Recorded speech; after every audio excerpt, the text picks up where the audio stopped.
I'm here with the great Mike of Seven Storm to talk about the brand new record debut album, Maledictus, out August 12th on Atomic Fire Records. It's so nice to have you here. How are you doing? Well, it's a huge pleasure to meet you. I'm doing great. In Portugal, it's a bit hot right now. We have that problem when it comes to summer, also with all the forests starting to burn, but we're used to it. It's every year the same thing. But to be focused on music and have the opportunity to talk about this new album is like the best thing I could be doing right now. So let me start from perhaps the beginning. What did you feel was missing in your musical career that Seven Storm now is able to give you? Well, definitely I think my upbringing. Like I was born in the States. I was born in Cambridge, Massachusetts. So up until I was 12, I lived in America. And it was the 80s, so I listened to a lot of hard rock, as you can imagine. Like my favorite bands were like Kiss, Van Halen, Motley Crue, of course. I went through the whole glam metal thing, but that was I was a kid, and this I'm talking about from 6 to 12 years old, where I was completely obsessed about hard rock. And also, my parents were immigrants, so they didn't speak English that well. So I clinged immediately to the American society because it was a lot of fun. Not saying nothing against the Portuguese immigrants, but for a child, like the parties, it was all very a little old school for me, I guess, and something I didn't truly understand at the time. Only moving to Portugal later on, those roots started to have an intense meaning. So those years of America is something that I kind of lost. I didn't get to be a teenager in America. I didn't get to, go to college or whatever. I was 16 already in my previous band. So I dedicated my whole life to music and playing everywhere that I could. So to bring those memories back in this phase through the pandemic and everything that was happening. And I was also deciding, should I pursue music? Should I continue this dream going? Because this was like a childhood dream that I've always had. To be a drummer and essentially be behind a band. Not just like I love drums, of course, but for me, making music and songs and connecting to people is definitely, the reason why I get up every day, or the reason like I'll get behind the drum kit and sweat to there's no sweat to sweat anymore, if you know what I mean. It's like I give everything I have. That's the way I've always been. I have a hard time controlling myself, especially around music. Once I hear those chords and the guitar, man, the audience, it's like, you just feel alive. It's precious moments.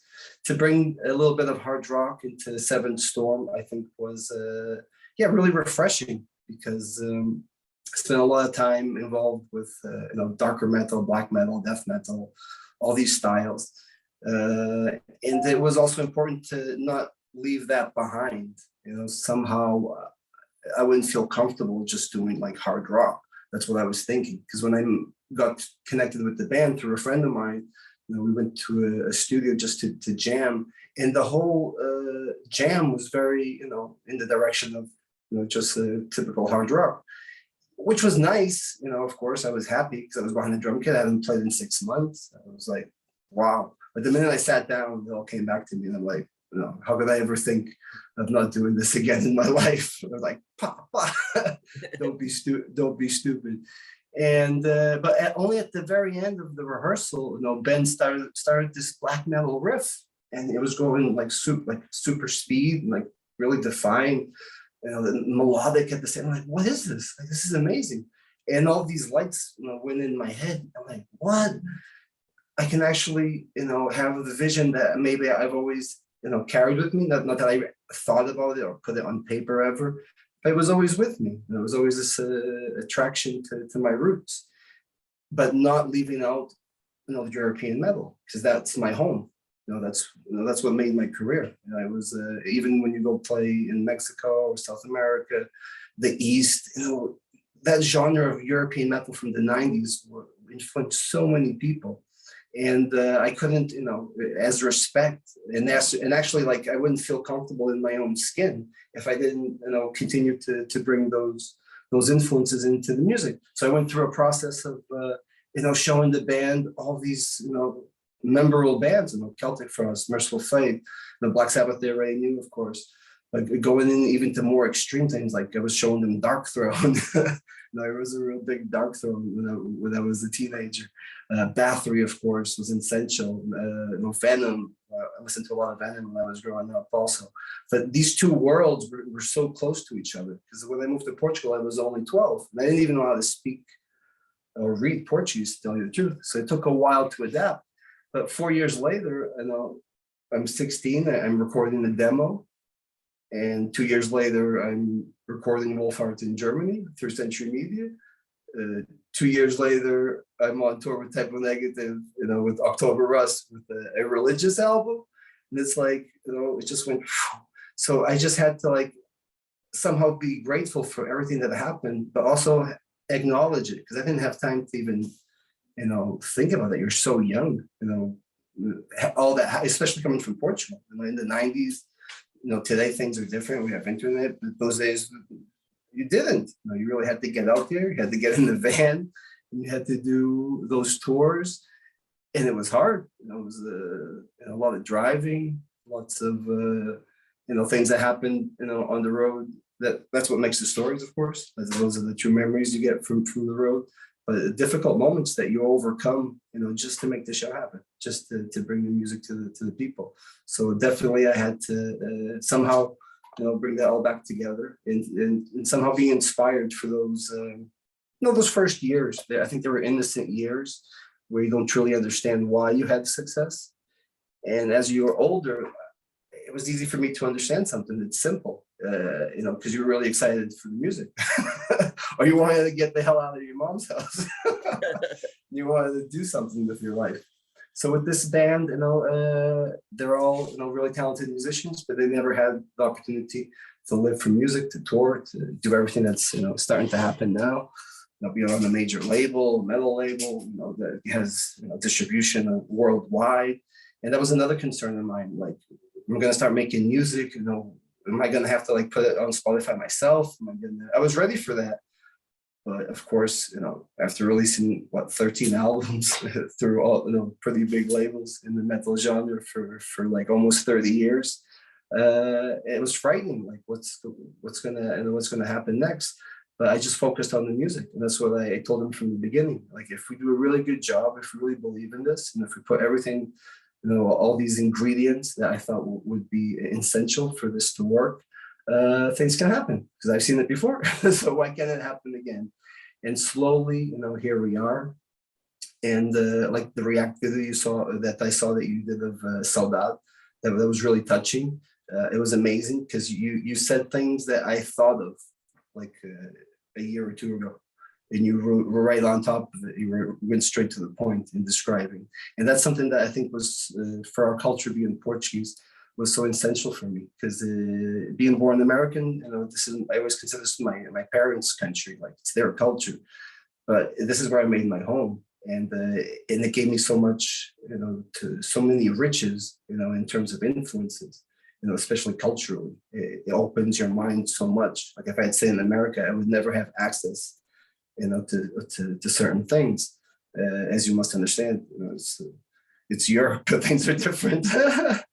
And but I think that mix of, and having that ability as an American, trying to show the best of Europe, but also showing the best of America to Europeans, that was always something that I always did. I sometimes always felt a little bit in the middle, and I would always defend both.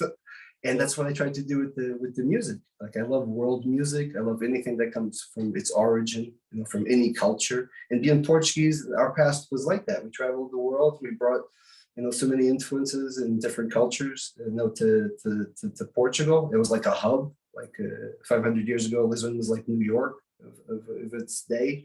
And there was a lot of trade, and there was a lot of information, not just, material things, but religion and ideas.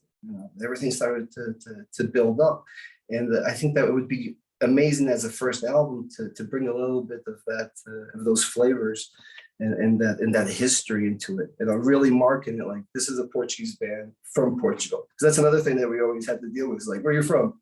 We're from Portugal. Oh, where's that?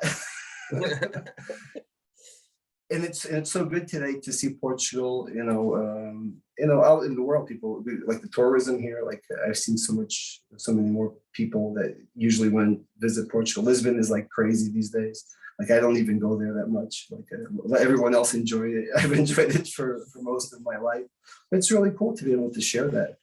I think that's what humanity should be. We should all be sharing and changing ideas as much as possible.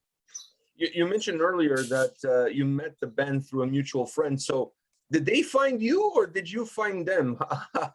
Which one is it? Well, it's a good friend of mine. He's called Pedro Venancio, and he has a program actually here in Cascais, 105.4, 105.4 FM. And he's very devoted to metal and to rock. And he's a really close friend of mine.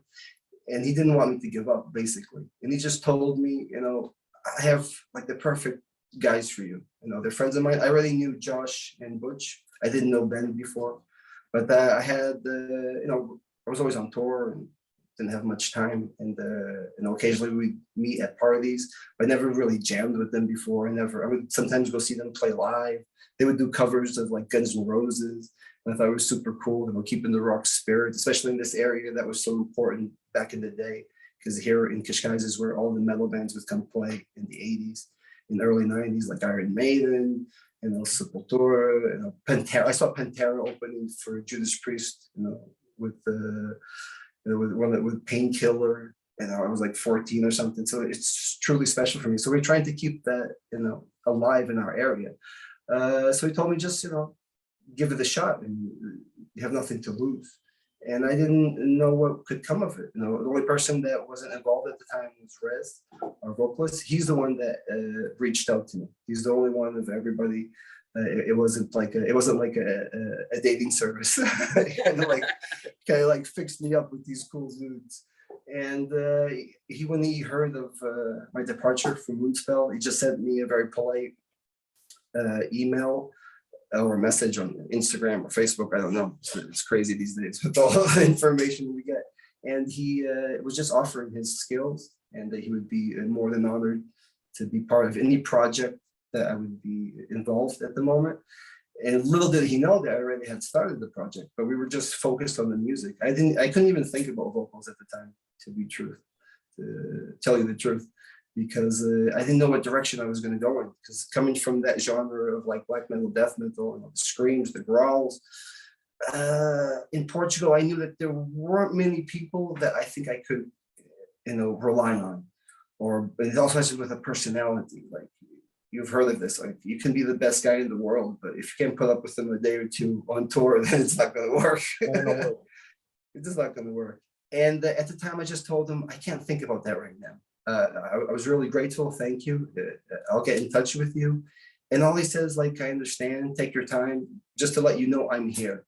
And that's all it took. Like, he was like, I'm here if you need me. So it took me a month.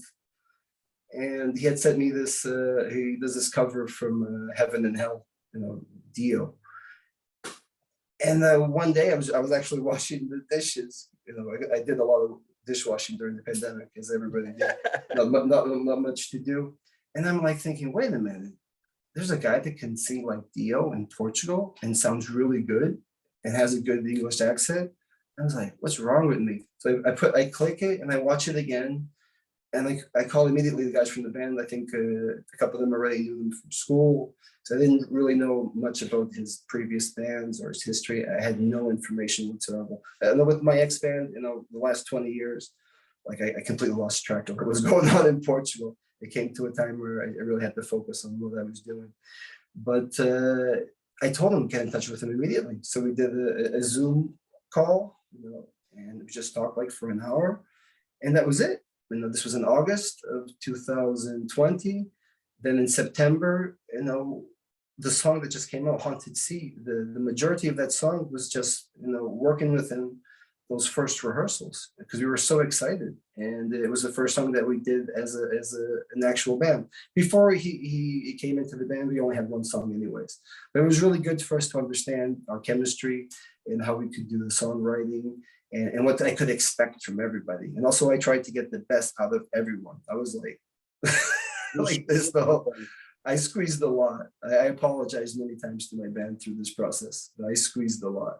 But I knew I had to. And it's not something that's even part of my personality. I don't like to bother anybody. But in this situation, it was like I was the only one that had, recorded a ton of albums, done a ton of tours, worked with the best producers in this genre, from Valdemar Soricha, from Healy Helisma, that worked with him, or worked with Apocalyptica back in the day. Jens Borgen, everybody knows him, Opeth, Amor Amarth, all these big bands. Tumatin, a great friend of mine, worked with him in the past. He's the one that really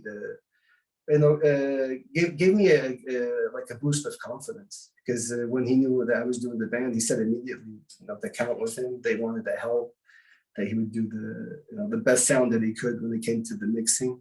So I had a lot of people around me, helping me and telling me, like, if you need, we're here for you. And that was so important for me. It's like, I thought I had lost everything at a certain point. Like, I'm going to be nobody for a couple of years now. I'm going to disappear. A lot of soul searching during that time, but everybody went through the same process. Like, it came to a point where, like, my problems were like nothing, looking at what was happening in the world, or looking at my daughter that was, like 4 or 5 at the time, and she couldn't go to school and were trapped at home. And now the war, and like, what the, and everything I've seen throughout life. I've been touring since the 90s. I went to South America. Imagine going into Colombia in the 90s and going to Brazil, like at the time, also in the 90s, doing shows there. It was a lot of fun, man. The best shows of my life, but sometimes it was risky. You go through a lot of adventures, and hopefully, gladly, things have changed a lot. Things are a lot safer. But I went through a lot of experiences that will mark me for a lifetime, and it would be like a waste not to put all that into music. That's why I started to think also, like, what am I going to do with all this? I'm just going to, like Eddie's bar in Algarve, just make a Mike's bar and just talk about heavy metal stories. I thought I was still a bit too young for that. And, but at the same time, like, coming from Portugal, there are many opportunities. It's not every day a band can get to a certain level. And I thought that had changed a bit, but in reality, my experiences in some aspects, things haven't changed like in 30 years, like from the time that I started out. And it has a lot, I think, to do with also still the mentality. Anything that's involved with rock and metal, it's changed, I know, but it's not like when you go to Scandinavia, to Germany, or even America. It's like it's so normal to listen to heavy music.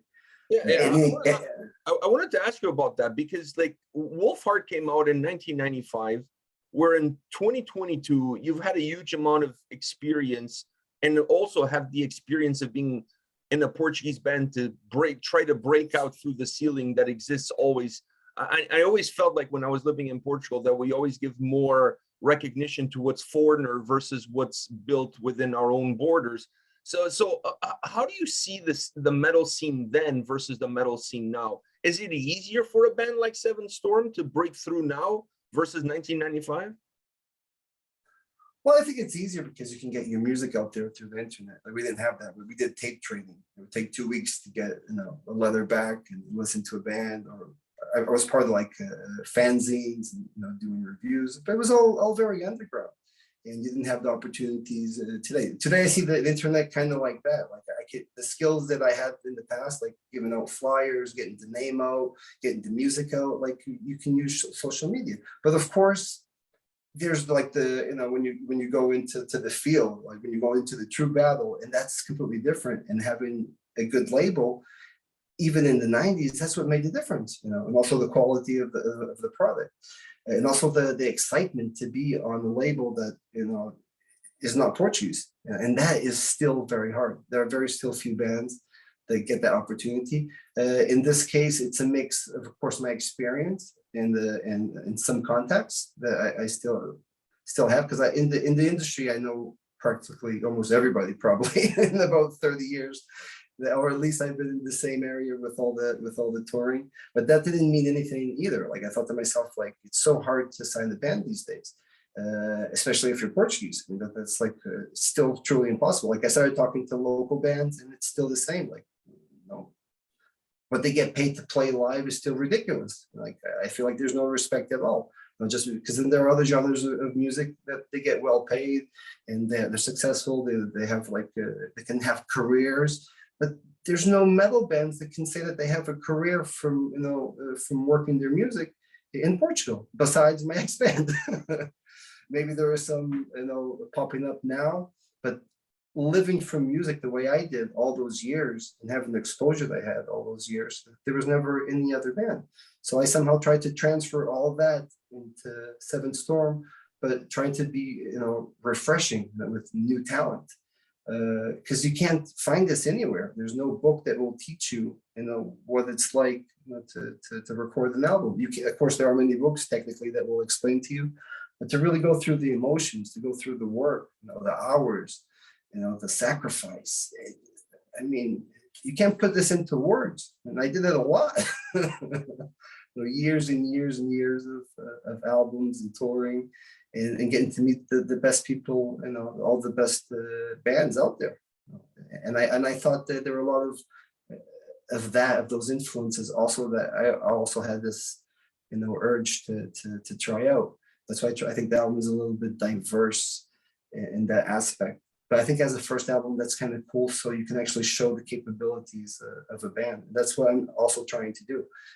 Of course, I'm already thinking of a second album or even the third album. Musician, I think that's the most romantic part for us. Like, we're so into our music that it's like a day-to-day thing.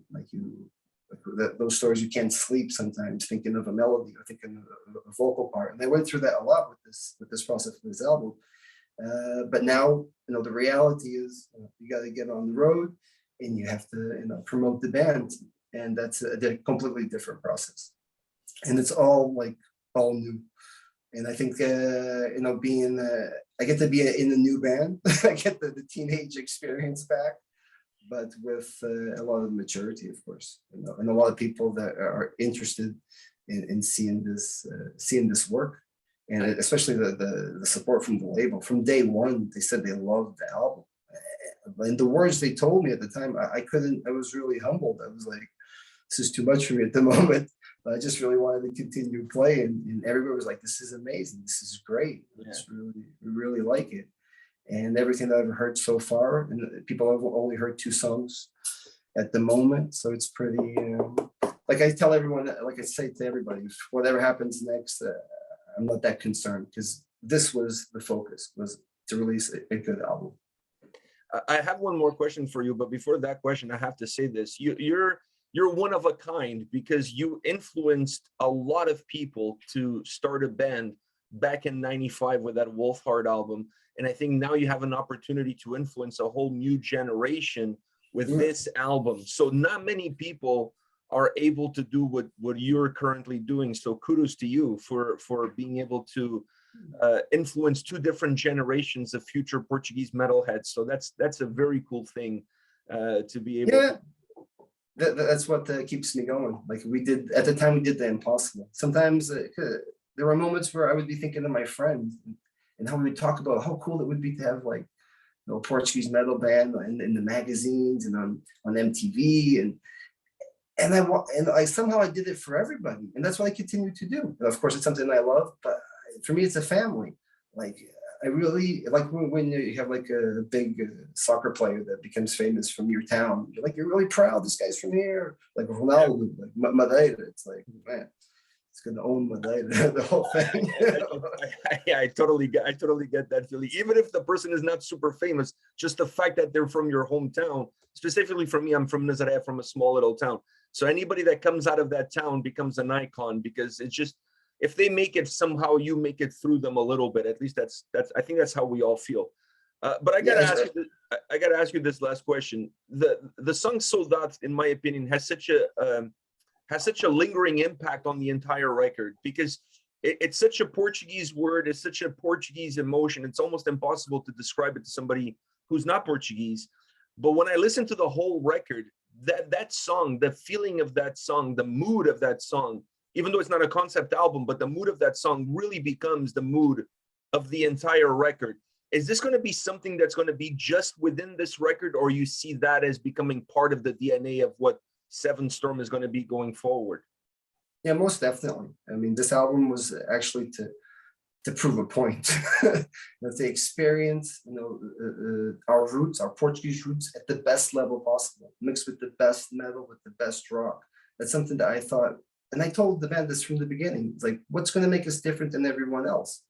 I toured with thousands of bands. Not everybody comes from America or Canada or whatever, or Germany. They don't have success. They work their lives. It doesn't happen to everybody. And it's not about your skills. They're the most amazing musicians out there. My friends, even from the 90s, they were so good. It didn't happen for them. For these guys, they're in the band. When the singer started singing, I turned to him in the rehearsal, like, how did you never have success? And he was like, oh, it just never happened. And that's so sad to me. That's truly that sadness, is I think where the Portuguese come in, because we can make you feel it and we can describe it. I think not many people can do it in the world. And that's, I think, what's going to make it different. That's what's going to make us stand out. And I felt that with so many, like, especially Scandinavian producers, because this was also a learning process for myself. I had to go dig into my mind of like almost 30 years of files and trying to find, for me, the most important was always the emotion, what people are going to react to the music. And I wasn't so concerned, like even the drums, it was the last thing I was worried about. I even told the guys, like, this is the first album where I go into the studio where, I didn't practice as what I should, because I couldn't. Like, it was so focused on everything, every single detail, from guitars, bass, acoustics, Portuguese guitars, cellos, all the ideas that I started occurring. But it's kind of like, it's like a bundle. I don't know how to explain it better.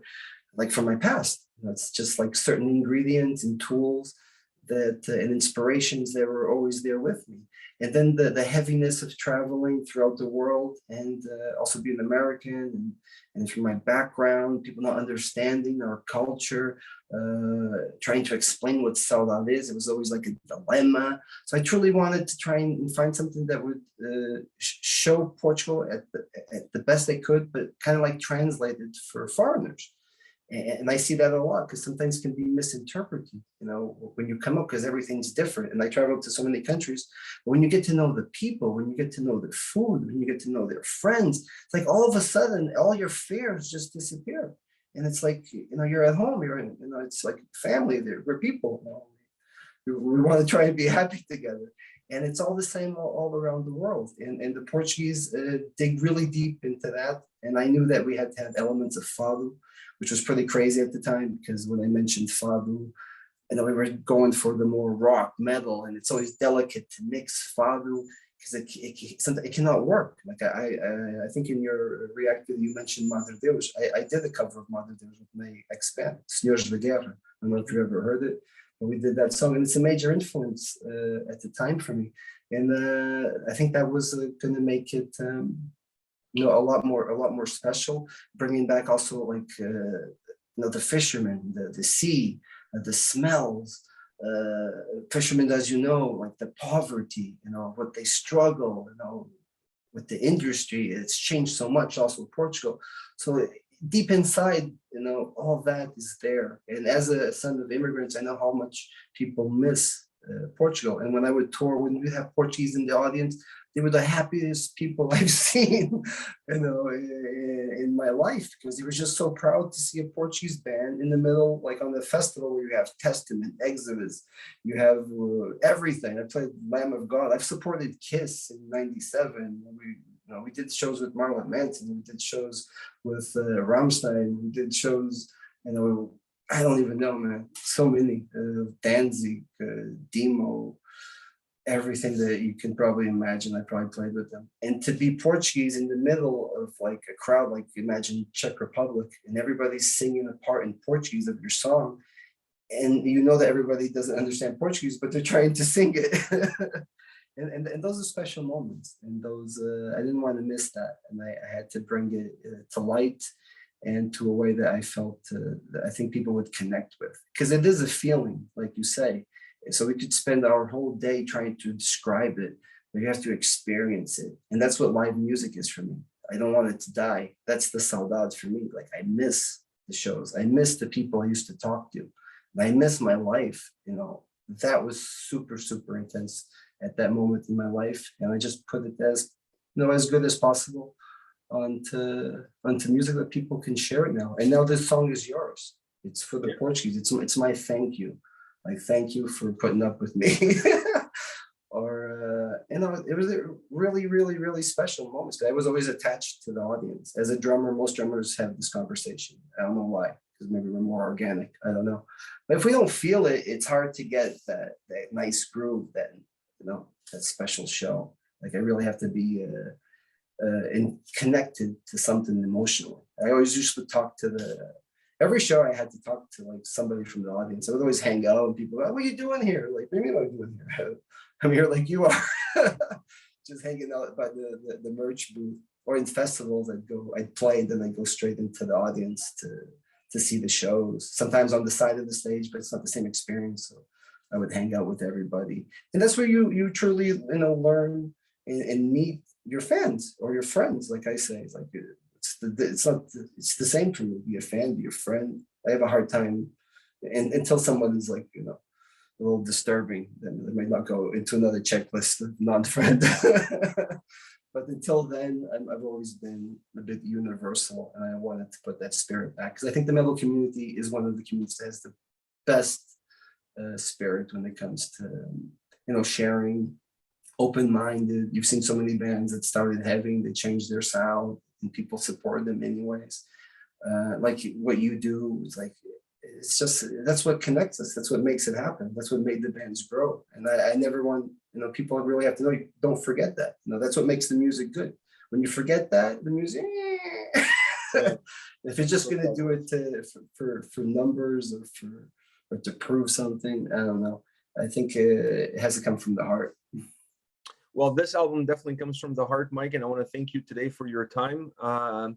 Best of luck to you and all the guys. If anybody deserves it, is definitely you. The album, I just want to remind everybody, comes out August 12th on Atomic Fire Records, 7 Storm, Maledictus. This is Mike. Thank you very much. Thank you, man. Hope to see you on the road soon. Take care, man.